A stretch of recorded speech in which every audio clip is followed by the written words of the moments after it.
뿌띠님들 안녕. 3월 16일 화요일 큐티를 시작하겠습니다. 함께 기도할게요. 사랑의 주님 참으로 감사합니다. 날마다 우리에게 사랑과 은혜 허락하심에 감사합니다. 우리가 말씀을 보고 우리가 제자로서 성장하고 우리가 예수님 따라가는 우리 뿌띠님들 될 수 있도록 주님께서 인도하여 주시옵소서. 감사드리며 예수님의 이름으로 기도합니다. 아멘. 오늘 제목은 다윗의 자손 예수님 다시 보기를 원합니다. 누가 한 얘기죠? 마가복음에서는 바디메오라는 사람을 통해서 했고요. 오늘 누가복음 동일하게 같은 얘기예요. 이 같은 얘기를 우리가 함께 볼 겁니다. 누가복음 18장 31절에서 43절 말씀이고요. 그림 역시도 눈이 보이지 않는 맹인이 예수님에게 부탁을 드립니다. 다윗의 자손 예수여, 다시 보기를 원합니다. 나를 불쌍히 여겨 주시옵소서. 우리가 주일날 바디메의 설교를 함께 들었는데 오늘은 많은 설명을 하지 않을 거예요. 이 부디님들이 다시 한번 주일 설교를 생각하고 오늘 말씀을 보면서 이 말씀 또한 생각하면서 우리가 함께 큐티를 해 나아갈게요. 예수님께서 여리고에 가까이 가셨을 때였습니다. 어떤 보이지 않는 사람이 길가에 앉아 구걸하고 있었습니다. 많은 사람들이 지나가는 소리를 듣고 그가 무슨 일인지 물었습니다. 사람들이 나사렛 예수님이 지나가신다고 말해 주었습니다. 그러자 그는 큰 소리로 외쳤습니다. 다윗의 자손 예수님, 제게 자비를 베풀어 주십시오. 앞서가는 사람들이 그를 엄히 꾸짖으며 조용히 하라고 했습니다. 그러나 그는 더욱 큰 소리로 외쳤습니다. 다윗의 자손 예수여, 제게 자비를 베풀어 주십시오. 예수님께서 걸음을 멈추시고 그를 데려오라고 명하셨습니다. 그가 가까이 왔을 때 예수님께서 물으셨습니다. 무엇을 해주기를 원하느냐? 그러자 그가 대답하였습니다. 주님, 다시 보기를 원합니다. 예수님께서 그에게 말씀하셨습니다. 눈을 떠 보아라. 내 믿음이 너를 낫게 하였다. 그 즉시 그가 눈을 뜨고 예수님을 따르며 하나님께 영광을 돌렸습니다. 모든 사람들이 이것을 보고 하나님께 찬양을 드렸습니다. 아멘. 구걸하다. 남에게 돈이나 음식을 달라고 간절하게 부탁하다. 자비. 남을 사랑하고 가엾게 여기는 마음. 어미. 매우 딱딱하고 냉정하다. 네, 바디모의 이야기와 동일한 얘기입니다. 오늘 누가복음은 어떤 보이지 않는 사람, 이름이 없는 사람이 나오지만 바디메오라는 것을 우리가 알 수 있고요. 두 번 읽기를 바로 가겠습니다. 사람들, 동그라미 표시하고요. 사람들이 말한 내용의 밑줄을 그어보세요. 그는 네모 표시하고 보이지 않는 사람이 예수님에게 한 말에 물결선을 그려보세요.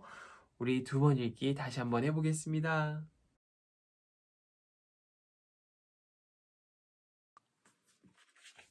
자, 두 번 읽기 바로 시작할게요.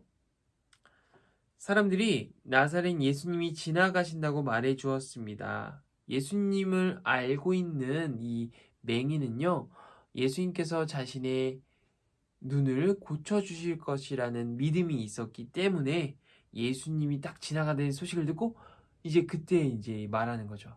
다윗의 자손 예수여, 나를 불쌍히 여겨 주시옵소서. 그리고 바로 갈게요. 38, 39.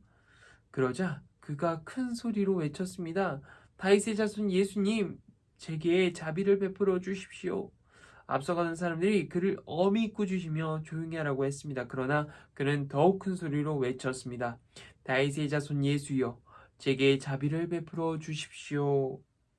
그만큼 간절한 마음으로 간절한 믿음이 있었기 때문에 이렇게 큰 목소리로 예수님께 외쳤던 거예요. 자, 부디님들 세 번 읽기 바로 가겠습니다. 사람들이 보이지 않는 사람에게 누가 지나간다고 말해 주었나요? 37절 동일하지만 한번 더 볼게요. 보지 못하는 사람은 예수님을 누구라고 불렀나요? 38절, 39절 볼게요. 자, 세 번 읽기도 고! 자, 세 번 읽기 쭉 가겠습니다. 사람들이 나사렛 예수님이 지나가신다고 말해 주었습니다. 그러자 그는 큰 소리로 외쳤습니다. 다윗의 자손 예수님, 제게 자비를 베풀어 주십시오. 앞서가던 사람들이 그를 엄히 꾸짖으며 조용히 하라고 했습니다. 그러나 그는 더욱 큰 목소리로 말했습니다. 다윗의 자손이여, 제게 자비를 베풀어 주십시오. 라고요. 이제 그 맹인은요, 예수님께 간절한 마음으로 예수님의 이름을 불렀고, 또한 간절한 믿음이 있었기 때문에 이렇게 눈의 고침을 받을 수 있었어요. 바로 말씀을 이해해요. 사람들은 예수님을 나사렛 예수라고 불렀어요. 예루살렘처럼 유명한 동네 출신이 아니라고 예수님을 얕잡아 본 거예요. 하지만 앞을 못 보는 여리고 거지는 예수님을 이스라엘에서 구원자로 부를 때 쓰는 말인 다윗의 자손 예수님이라고 불렀어요. 눈이 안 보였지만 예수님이 어떤 분인지 확실하게 알았어요. 예수님만 자기의 눈을 뜨게 할 수 있는 구원자라고 믿었기에 사람들이 조용히 하라고 해도 계속 외쳤어요. 예수님은 그 사람의 믿음을 칭찬하시며 소원대로 눈을 뜨게 해주셨어요. 아멘. 예수님께서는 우리의 마음의 중심을 다 아세요. 그리고 또한 오늘 눈이 보이지 않는 여리고에 사는 그 맹인을 보시며 이제 예수님께서는 지나가던 길에 발걸음을 멈추시고 그를 바라보며 그에게 원하는 것, 그의 믿음을 보시며 그가 원하는 것을 들어주신 거예요. 우리 푸티님들, 오늘 이 바디메오, 이제 여리고에 사는 이 맹인과 같은 예수님을 향한 간절한 마음이 있기를 간절히 소망해요. 우리 푸티님들도 저도 같은 마음이 있었으면 좋겠어요. 그래서 우리가 기도하고 실천해야도 이런 기도를 해봤으면 좋겠어요. 예수님, 우리가 간절한 마음으로 예수님을 바라고 기다리는 귀한 푸티님들 될 수 있도록 주여 함께하여 주세요 라고 함께 기도할게요. 주님 참으로 감사합니다. 오늘 누가복음을 통해서 어떤 마음으로 예수님을 바라고 예수님을 봐야 되는지 오늘 알게 되었습니다. 우리 푸티님 그리고 제가 예수님께 간절한 마음으로 나아갈 수 있는 믿음을 허락하여 주시옵소서. 그래서 어떤 것보다 더 중요하게 여길 수 있는 우리의 마음이 될 수 있도록 아버지 함께하여 주시옵소서. 감사드리며 예수님의 이름으로 기도합니다. 아멘. 부님들 안녕.